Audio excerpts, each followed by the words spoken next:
Asyhadu an la ilaha illallah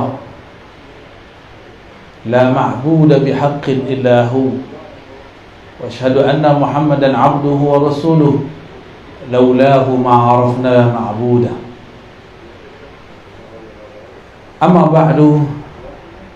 Puji syukur kepada Allah yang masih menghidupkan kita pagi ini. Kalau bukanlah karena hayatnya yang Dia hembuskan kepada kita, tentu kita tidak bangun pagi ini. Kalau ditanya badan sungguhlah lelah. Tapi jika ditanya hayatnya Allah tiada lelah. Jangankan lelah, ngantuk pun tiada. La sinatun wala naum. Allah tiada lelah sehingga tiada ngantuk. Allah tiada capek sehingga tiadalah tidur. Kenapa kita memerlukan tidur? Karena kita ini punya satu kelemahan. Lalu diobati kelemahan itu dengan tidur. Ini urusannya tubuh.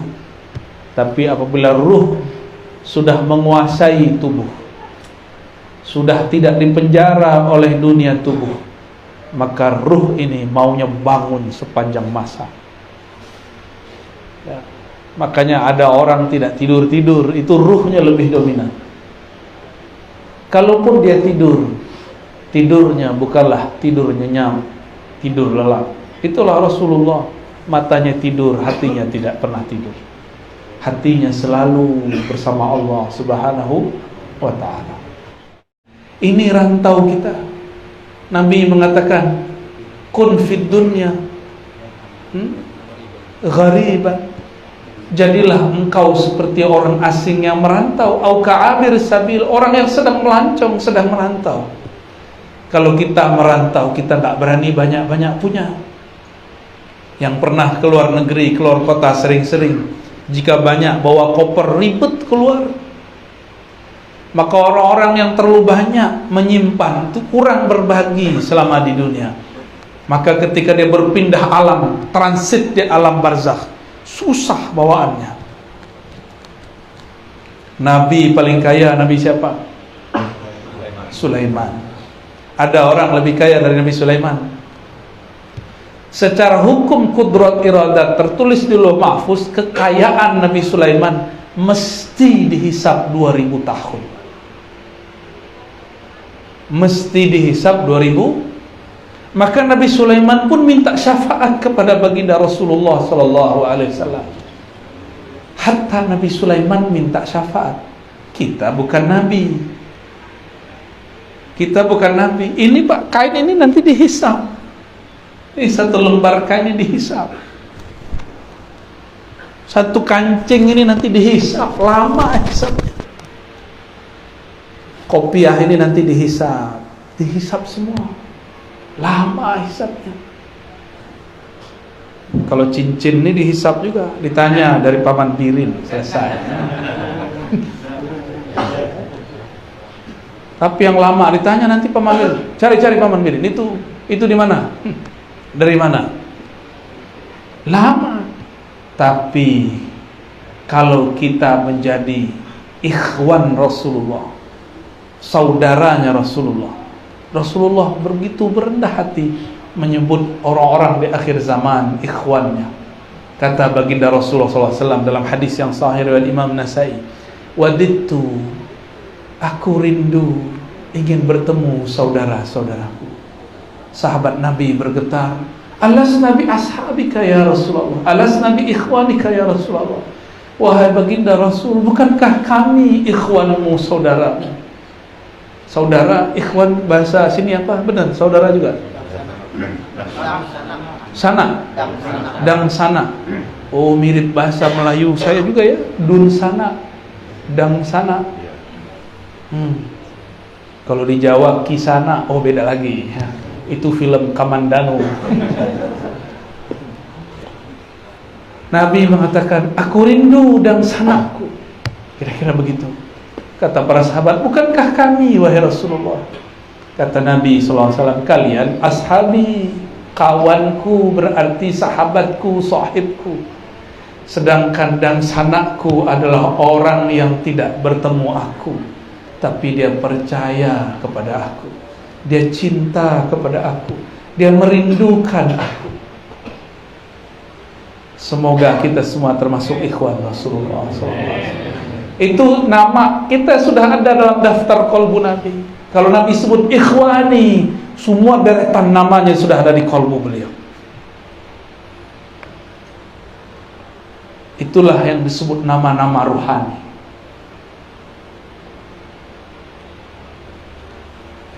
Lalu Nabi SAW mengatakan, Ana faratukum alal haud. Aku lebih dahulu menunggu kalian di haud, telagaku. Itu telaga haud Rasulullah namanya Al-Kautsar. Apa namanya? Itu satu tetes kalau masuk ke dalam badan, orangnya langsung abadi. Wajahnya langsung muda. Paman Bilid langsung semuda saya. Saya muda enggak, Paman? Muda banget. Tapi ruhnya tua. Kalau lihat ruh saya tua, ya. Namanya Hashim. Hashim tua nggak? Menjitnya Rasulullah SAW. Maka Hashim itu simbol. Ketika ayahanda saya mau kasih nama, dapatlah ilham kasih nama Hashim. Terinspirasi dari Hadratus Syekh Hashim Asy'ari. Kata kawan saya, nama kamu kok tua sekali? Saya dari dulu dipanggil orang Ar-Razi, tapi ada satu guru saya perempuan paling aneh. Sudah lama hidup menyendiri. Orangnya paling aneh. Hanya dia yang manggil saya Hashim. Enggak pernah manggil saya Ar-Razi. Hashim, Hashim. Ketika dipanggil tuh kayak ruh itu kayak bergetar. Bukan bergetar jatuh cinta, tapi kayak terpanggil ruh.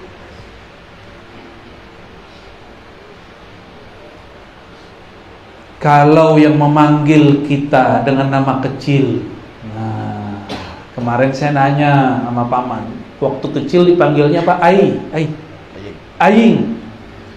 Kalau ada orang manggil Aing di Jakarta, itu Paman langsung lihat, kayaknya temanku di Sungai Jinga. Kalau di sekolah panggilannya apa? Birin ya? Ketua kelas. Oh, ketua. Jadi kalau lagi jalan-jalan, ya, ketua kelas terus ya? Oh, berarti kata orang kampung saya bangga, berani. Ya pantaslah jadi ketua kalsel ya. Dipanggil ketua, kita langsung oh kayaknya temanku sekolah nih. Maka cara memanggil, nama yang dipilih menunjukkan makom orang yang memanggil, menunjukkan pengenalan makrifat orang yang memanggil. Jadi siapa saja yang memanggil Allah dengan nama-nama rahasia, berarti orang ini orang-orang Rasul. Maka imam-imam kita terdahulu kirim kitab namanya Dalail Khairat, mengirimkan nama-nama Rasul sallallahu alaihi wasallam. Ada banyak nama Rasul. Ada banyak nama Rasul. Siapa yang dapat memanggil Rasulullah dengan nama yang beragam, berarti dia adalah ikhwan Rasulullah sallallahu alaihi wasallam. Satu kali saya bertemu guru saya, Syekh Abdul Rabb An-Nazari, bersama dengan Sidi Musa ini. Ya, asbab dia. Maka sekarang kalau ketemu orang ahli sanad, saya bawa pun dia biar dapat sanad. Tanda terima kasih ketemu guru saya, Syekh Abdul Rabb An-Nazari. Kata beliau, masih hidup mursyid Tariqat Syaziliyah Al-Alawiyah dan puluhan tariqat yang lainnya. Kata beliau, jika aku memandang sesuatu, aku melihat Muhammad di sana. Saya kaget. Loh, bagaimana caranya, Syekh? Ke bahasa Arab kita bertanya. Apa kata beliau? Tiadalah engkau memandang alam kecuali alam itu terlihat asbab dia wujud. Asbab alam wujud karena Allah ingin dikenal, Allah ingin disembah. Liya'buduni, supaya mereka menyembah aku, mengenal aku. Dan yang paling sempurna menyembah Allah hanyalah Sayyiduna Nabi Muhammad sallallahu alaihi wasallam. Maka alam ini dicipta untuk beliau. Walladzi khalaqa lakum ma fil ardi jami'a. Lakum di situ adalah Rasulullah sallallahu alaihi wasallam. Dialah yang menciptakan bagi kamu semua yang di muka bumi. Oleh karena itu, ketika fisik sang Ahmad bernama Muhammad bin Abdullah berjalan di pepohonan, semua pohon menyambut dengan mengatakan, "Ya Nabi, salam alaik." Wahai Nabi, salam atas engkau. Beruntunglah itu pohon, beruntunglah itu batu, beruntunglah itu pasir, diinjak, dilalui, dijawab salamnya oleh Rasulullah SAW. Jika itu pohon, cabangnya, tangkainya menjadi tongkat, itulah tongkat paling mulia, tongkat paling dahsyat. Tongkat-tongkat itulah nanti yang dibagikan di akhir zaman kepada pejuang akhir zaman. Nabi SAW, coba bayangkan, jalan, pohon, batu, air, semuanya mengucapkan salam kepada Rasulullah SAW. Ada manusia bertemu Nabi justru menentang Nabi, berarti dia lebih keras daripada batu, lebih bodoh daripada hewan, lebih kaku daripada tumbuhan. Jadi manusia itu jika alim, arif kenal Allah, dia lebih mulia dari malaikat. Jika dia jahil kepada Allah, dia lebih hina daripada binatang, lebih keras daripada batu. Maka beruntunglah orang-orang yang menghidupkan kajian-kajian tentang Nabi, salawat-salawat kepada Nabi. Setiap kali ada orang bersalawat, maka alam ini merindukan Rasulullah SAW. Coba aja rasa. Jadi kampung rohani kita Hadratullah. Apa namanya? Disebut hadirah. Ya, hadiratul hadirah.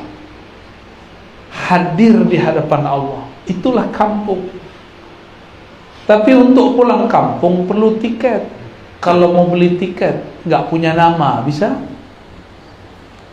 Untuk di bumi ada tiket KTP, luar negeri pakai paspor, benar? Maka juga ada paspor langit, paspor gaib, paspor untuk menembus alam. Disebutlah nama ruh. Disebut apa? Nabi Muhammad nama ruhnya Ahmad, nama jasadnya Muhammad. Nama jasadnya Muhammad bin Abdullah, nama ruhnya Ahmad Ruhullah. Nama nurnya Muhammad Habibullah, Muhammad Nurullah. Nama walayahnya, Nabi itu juga wali. Wali artinya kekasih. Muhammad Abdullah. Itulah yang kita baca setiap bulan Rajab. Subhanalladzi asra bi'abdihi laila. Maka orang yang ingin diangkat mi'raj kepada Allah harus menjadi hamba dahulu. Hamba itu orang yang menolkan dirinya di hadapan Allah. Hilanglah jabatan, hilanglah ilmu, hilanglah maqam. Hanya ada Allah sebagai zat yang maha mulia. Hanya orang-orang seperti itu yang dapat diangkat oleh Allah Subhanahu wa taala. Benarlah Rasulullah bersabda, "Ma tawadha'a ahadun illa rafa'ahu Allah." Tidaklah orang merendahkan dirinya kecuali Allah mengangkat derajatnya. Maka berkata Imam Abdul Wahab Sya'rani, ya, nama Imam Sya'rani ini sangat berkesan di kalangan umat, sampai-sampai di Banjar, di kemarin nama kampungnya apa? Sekumpul. Ada kiai, ada tuan guru bernama Kiai Guru Sya'rani, ya. Alhamdulillah saya dapat ijazah spesial, ijazah musalsal bil asa, pakai tongkat. Alhamdulillah. Imam Sya'rani yang dulu namanya Abdul Wahab Asy-Sya'rani, bukan Al-Banjari, Al-Misri. Ya, beliau berkalam, akmalun nas tawadu'an wa aktsaruhum Yang paling tawadhu, yang paling rendah hati itu Rasulullah sallallahu alaihi wasallam. Saya tidak salaman bukan berarti tidak tawadhu. Tapi SOP dari panitia ya. Kalau waktu kita luang mungkin kita salam-salaman semua. Tapi karena waktu kita tidak luang, apalah daya. Yang penting kita tatap muka ya. Jangan bersuuzon kepada panitia, jangan marah kepada siapa-siapa. Bertemu hadir pun sudah cukup. Inilah inti yang mau saya sampaikan. Jika ingin pulang kampung harus tahu tiket pulang. Maka orang mati belum tentu dia langsung pulang. Orang mati disidang dulu di alam kubur. Orang mati belum langsung ketemu Allah, kecuali dia seorang ahlullah. Saya nih kemarin datang nggak diperiksa, ada namanya ehak. Tahu ehak? Nggak diperiksa, padahal udah disiapkan. PCR disiapkan juga, ternyata tidak diperiksa. Kenapa? Langsung orang nomor 1 kirim orang menjemput dan diterima di bandara. Kalau tamu Allah, tamu Rasulullah samalah. Ketika dia berpindah alam, maka dikirim, bahkan langsung disambut oleh rajanya alam. Rajanya alam punya kekasih namanya Muhammad Rasulullah Ahmad Ruhullah. Maka sang Ahmad, sang Muhammad juga kirim orang. Jika orangnya spesial lagi, langsung disambut oleh sang baginda Rasulullah sallallahu alaihi wasallam. Gak ada hisab, bagasi diurus, gak jadi diperiksa. Itulah Sayyidina Sulaiman yang seharusnya diperiksa oleh malaikat 2000 tahun berkat beliau berselawat kepada Rasulullah sallallahu alaihi wasallam. Beliau tidak dihisab. Berkah beliau punya pewaris di akhir zaman yang selalu membersamai Rasulullah sallallahu alaihi wasallam. Maka Nabi Sulaiman tidak jadi dihisab 2000 tahun. Sallallahu alaihi wasallam. Itulah yang disebut Nabi Yuna Muhammad Al-Fatih lima ughliq. Pembuka belenggu, pembuka yang terkunci, yang seharusnya dihisab tidak dihisab. Ini kan baru di bumi ya. Kalau di langit lebih dahsyat. Di alam barzakh lebih dahsyat. Mekanismenya lebih berat. Hisabnya lebih detail, nggak bisa kita main-main. Di sini bisa main-main dihisab, ya. Tapi tenang, yang penting dapat stempel syafaat. Sallallahu alaihi wasallam. Mumpung ini hari apa ini? Kamis. Besok mau Jumat. Maka malam nanti banyak-banyaklah salawat kepada Rasulullah sallallahu alaihi wasallam. Ya. Hidupkan malam-malam kita dengan bersalawat kepada Rasulullah sallallahu alaihi wasallam. Ada orang bertanya, lebih afdal zikir atau salawat? Ini pertanyaan tidak sahih. Pertanyaan tidak sahih. Itu pertanyaan ingin membuang-buang salah satu amal, namanya pemalas. Yang benar pertanyaannya, lebih dulu zikir atau salawat? Itu yang benar. Sama seperti orang nanya, lebih afdal zikir atau Quran? Itu salah. Lebih dulu zikir atau Al-Quran? Kalau ada pertanyaan begitu, mana yang lebih dahulu? Zikir atau Quran? Zikir dulu. Fazkuruni azkurkum. Ingat dulu yang menurunkan Quran, baru baca Qurannya. Baru bergetar dibacakan ayatnya. Baru tambah percaya jika dilanjutkan ayat-ayatnya. Lebih dahulu salawat atau zikir? Salawat, karena zikir itu mudah, salawat itu tua. Kalau kita tidak kenal Rasulullah, tidak ada Rasulullah, adakah kita yang berzikir? Maka zikir itu adalah tetesan salawat Rasulullah sallallahu alaihi wasallam. Dan jika ada orang berzikir tidak berselawat, dia tidak akan pernah sampai ke hadirat Allah. Itulah iblis. Dia zikir dengan semua zikir alam semesta, tapi tidak pernah berselawat kepada baginda Rasul sallallahu alaihi wasallam. Apalah hasilnya? Jadi wali tapi bukan wali Allah. Wali cuma dua, wali Allah, wali setan. Kalau enggak wali Allah, pasti wali setan. Kalau bukan wali setan, pasti wali Allah. Pilihannya cuma dua, enggak ada namanya antara, ya. Jadi pilihnya mana? Wali Allah, wali setan. Pilih mana? Wali Allah berselawat kepada Rasulullah. Wali setan zikir tapi tidak selawat. Maka wali setan tambah zikir tambah angkuh, tambah zikir tambah sok suci, tambah zikir tambah sok ahli ma'rifat. Tapi kalau ahli solawat tambah merasa hina, tambah solawat tambah merasa berdosa, tambah solawat tambah bersyukur. Itulah ahlus solawat. Mereka lah yang disebut Rasulullah ikhwani. Maka kita katakan, ya Allah, wahai baginda Rasulullah, jadikan kami ikhwan Rasul sallallahu alaihi wasallam. Ila hadratin Nabi Mustafa sallallahu alaihi wasallam. Ila haqqillah, haqqi Rasulullah, haqqil Mahdi, khalifatillah. Al-Fatihah. Amin.